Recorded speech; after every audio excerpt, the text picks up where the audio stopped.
افغانستان اور بھارت مل کر پاکستان کے اوپر اٹیک کریں، لمبی چوڑی سرحد ڈسٹرب ہو جائے، پاکستان جو ہے صرف پنجاب کے کچھ اضلاع اور سندھ تک محدود ہو کے رہ جائے، خیالی پلاؤ پکاتا رہتا ہے۔ پاکستان نے ایسا کرارا جواب دیا ہے، بھارت کی گردن کے اوپر ایسا پاؤں رکھا گیا، پاکستان کے ساتھ لڑنا ہمارے بس کی کم از کم بات نہیں ہے۔ السلام علیکم، میں ہوں طیب سیف۔ بھارت نے ایک بہت ہی اوچھی چال چلی اور افغانیوں کو، جو کہ پاکستان کے لیے اس وقت آستین کے سانپ بنے ہوئے ہیں، ان کو اپنے ساتھ ملایا اور ایک ایسا پلان ترتیب کیا جو کہ ان کا ماضی میں بھی کامیاب نہیں ہوا تھا، اور اب انہوں نے سوچا کہ پاکستان ہر طرف سے تھوڑا سا سیاسی دباؤ میں ہے اور بھارت سے بھی اس کی جھڑپ ہو چکی ہے اور بھارت اس کو پاکستان کو اس طریقے سے زیر نہیں کر سکا، تو اب ہم افغانی پراکسی کو استعمال کرتے ہیں اور ٹرو فرنٹ محاذ جو ہے وہ کھولتے ہیں۔ سب سے پہلے تو آپ کو ٹرو فرنٹ محاذ کی تھوڑی سی تفصیل یہ بتاتا ہوں کہ ٹرو فرنٹ محاذ یہ ہے کہ افغانستان اور بھارت مل کر پاکستان کے اوپر اٹیک کریں اور پاکستان کی جو لمبی چوڑی سرحد ان دو ملکوں کے ساتھ ملتی ہے وہ ڈسٹرب ہو جائے، اور بھارت جو ہے وہ کشمیر کے اوپر پراپر قبضہ کر لے، جو پاکستانی کشمیر ہے میں اس کی بات کر رہا ہوں، اس کے اوپر قبضہ کر لے، اور افغانستان جو ہے وہ بڑھتا ہوا اٹک تک آ جائے، اور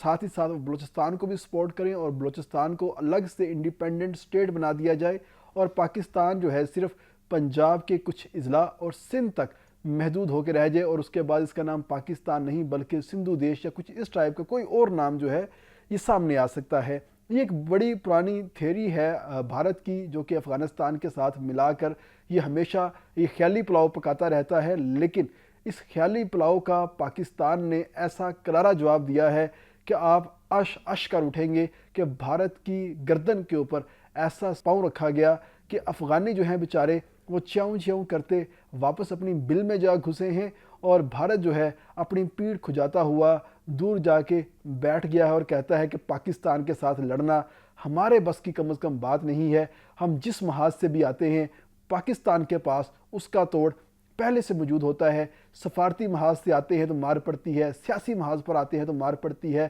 عسکری محاذ پر آتے ہیں تو ایسی مار پڑتی ہے جس کا کوئی حساب نہیں، طیارے لے کے آتے ہیں تو ستیہ ناش کر دیتے ہیں۔ آخر پاکستان کرتا کیا ہے؟ ہم سے ایک چھوٹا ملک ہے، اکانومی ان کی کولیپس کر چکی ہے، ان کی جی ڈی پی بالکل زیرو ہے، اس کے باوجود یہ ہمیں کھنگنے نہیں دے رہا۔ آخر وجہ کیا ہے؟ تو سب سے پہلے تو آپ کو اس میں تھوڑا سا میں یہ بتا دوں کہ افغانستان کی آخر خواہش کیا ہے، کہ افغانستان بار بار کیوں کہتا ہے کہ ہم نے اٹک تک کا علاقہ لینا ہے۔ تو اس کی وجہ عناد ہے ڈیورل لائن۔ ڈیورل لائن سے پہلے افغانستان جو ہے وہ اپنے آپ کو اٹک تک اپنا حصہ سمجھتا تھا، اور کہ جہاں جہاں پر پشتون آباد ہیں وہ تمام تر ایریا افغانستان کا حصہ ہے، لیکن تاج برطانیہ نے ان تمام تر چیزوں کو ڈیوائیڈ کیا تھا، اور پشتونوں کو 3 حصوں میں تقسیم کرنے کے بعد 2 حصے اپنے پاس رکھ لیے تھے اور ایک حصہ افغانستان کو دے دیا تھا، اور درمیان میں ایک باؤنڈری بنائی گئی تھی، اس کو ڈیورل لائن کہا گیا تھا، اور مسلسل اس کی توثیق ہوتی رہ گئی۔ لیکن جیسے ہی پاکستان بنا تو افغانستان نے کہا کہ ہم اس ڈیورل لائن کو نہیں مانتے، اور اس کے بعد سے لے کے ان کا یہ جو تمام تر معاملہ ہے یہ چلتا آ رہا ہے، اور پاکستان کہتا ہے کہ جاؤ تم نہیں مانتے تو نہ مانو، لیکن ہمارے لیے بارڈر یہی ہے اور ہم ڈیورل لائن کو ہی بارڈر مانتے ہیں، اگر تم لوگ نہیں مانو گے تو ہم تمہاری سرحد کے اندر آ جائیں گے اور تمہارے علاقوں کے اوپر قبضہ کرنا شروع کر دیں گے، جیسے کہ پاکستان نے 21 چیک پوسٹوں کے اوپر قبضہ کیا ہوا ہے اور ابھی تک ان کو وہ قبضہ واپس نہیں دیا۔ تمام تر مذاکرات چلتے جا رہے ہیں لیکن پاکستان ابھی تک پیچھے نہیں ہٹا۔ تو یہ جو ایک ٹرو فرنٹ محاذ پالیسی تھی، تھیوری تھی،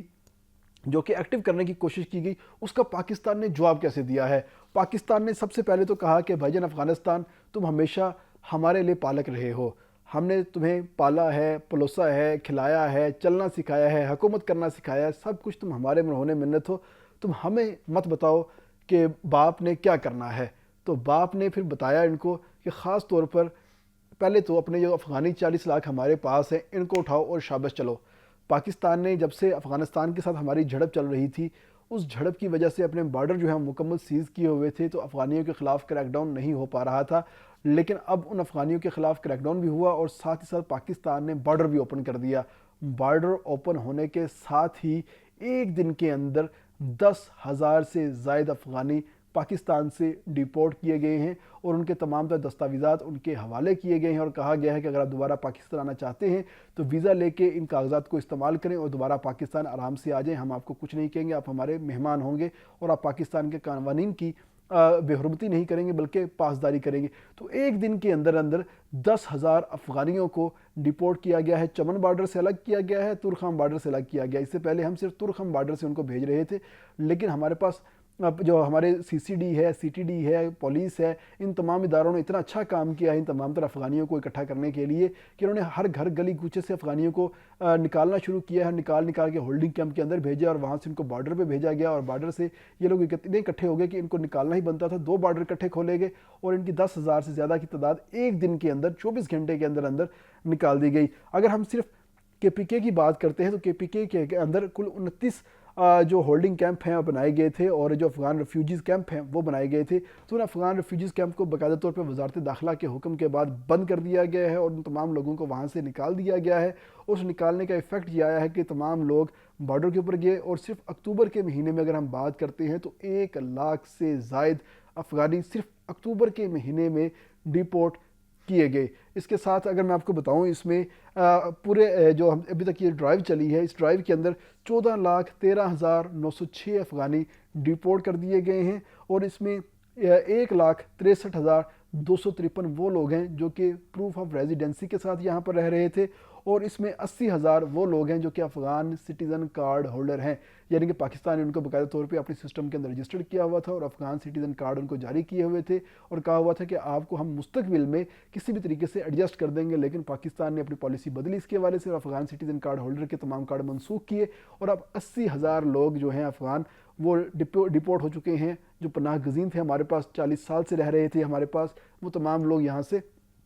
واپس بھیج دیے گئے ہیں۔ یہ ایک بڑا نمبر ہے، اور اب ہم سوشل میڈیا پہ بھی دیکھتے ہیں جو پڑھے لکھے افغان ہیں جو پاکستان میں رہ رہے تھے، اب انہوں نے بھی کہنا سٹارٹ کر دیا ہے کہ پاکستان کی حکومت نے ایسی پالیسی بنائی ہے کہ اب ہمارا یہاں پر رکنا ممکن ہی نہیں ہے، اب ہم یہاں سے جا رہے ہیں، بہت جلد ہم ویزا لے کے پاکستان واپس آئیں گے کیونکہ پاکستان ہمیں بہت اچھا لگتا ہے۔ یہ افغانیوں کے الفاظ ہیں جو یہاں پر پرامن طریقے سے رہ رہے ہیں، میں ان افغانیوں کی بات نہیں کر رہا جو یہاں پہ چرس بیچتے ہیں، نشے بیچتے ہیں، اسلحہ بیچتے ہیں یا پاکستان کے امن و امان کی صورتحال کو خراب کرتے ہیں، ان کی بات نہیں کر رہا، پرامن افغانیوں کی بات کر رہا ہوں۔ اس کے بعد پاکستان نے بھارت کی دم پہ ایسا پاؤں رکھا ہے کہ آپ آشش کر اٹھیں گے۔ آپ نے انتہائی شمال کی جانب دیکھنا ہے، آپ کو بھارت کے نقشے کے اندر ایک چکن نیک سی نظر آئے گی، وہ چکن نیک کے پار بھارت کی 7 ریاستیں ہیں۔ بھارت کی 7 ریاستیں مطلب بھارت کا 8% جو زرعی اور زمینی رقبہ ہے وہ ان 7 ریاستوں کے اندر آتا ہے، اور وہ تمام تر رقبہ ہے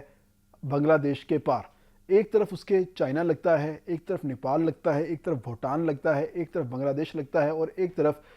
جو بھارت ہے وہ لگتا ہے۔ اور بھارت کا بھی وہ والی سٹیٹس ہیں جس پہ بھارت کی جو عمل درآمد ہے وہ بہت کم ہے یا نہ ہونے کے برابر ہے۔ ان 7 ریاستوں میں اگر ہم بات کرتے ہیں تو 7 ریاستوں میں آسام ہے، اروناچل ہے، منی پور ہے، اور میزورم ہے، ناگالینڈ ہے، سکم ہے، اور تریپورہ اس کے اندر شامل ہیں، اور یہ تمام 7 ریاستیں اس وقت بھارت کے لیے درد سر بنی ہوئی ہے کیونکہ پاکستان نے ان تمام ریاستوں کو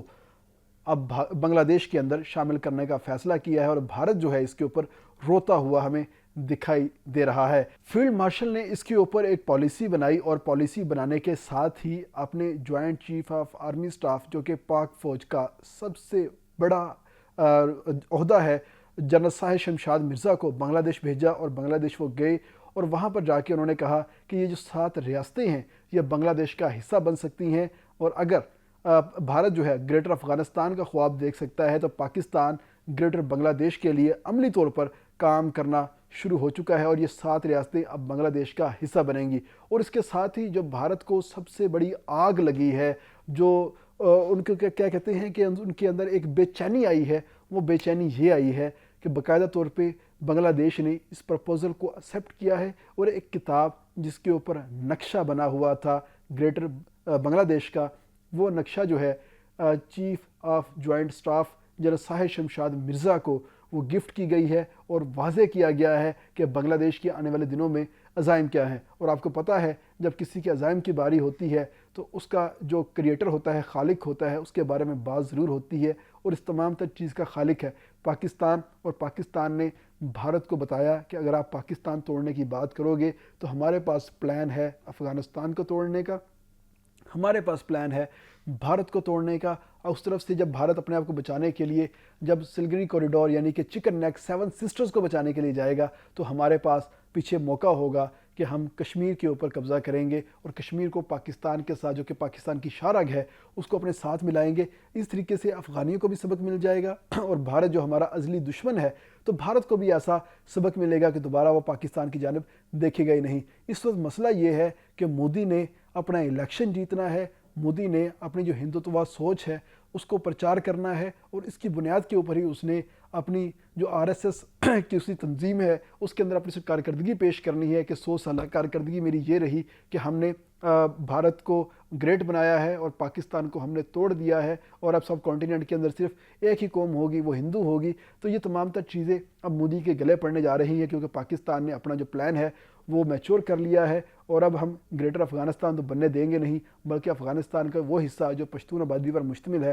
پاکستان کے اندر شامل کریں گے، اور ساتھ ہی ساتھ اب وہ حصہ جو کہ 7 سسٹرز کا حصہ کہلاتا ہے اس کو ہم بنگلہ دیش میں شامل کروائیں گے، اور اس کو چائنا کے ساتھ ٹریڈ کروا کے مضبوط کریں گے، اور بھارت کے دل کے اوپر ایک ایسا زخم لگائیں گے جو اس کو ساری زندگی یاد رہے گا اور سوچے گا کہ میں نے ایک انتہائی فضول پلان بنایا تھا جو کہ اس کے اپنے گلے پڑ گیا۔ بہت شکریہ، اجازت دیجیے گا، اللہ حافظ۔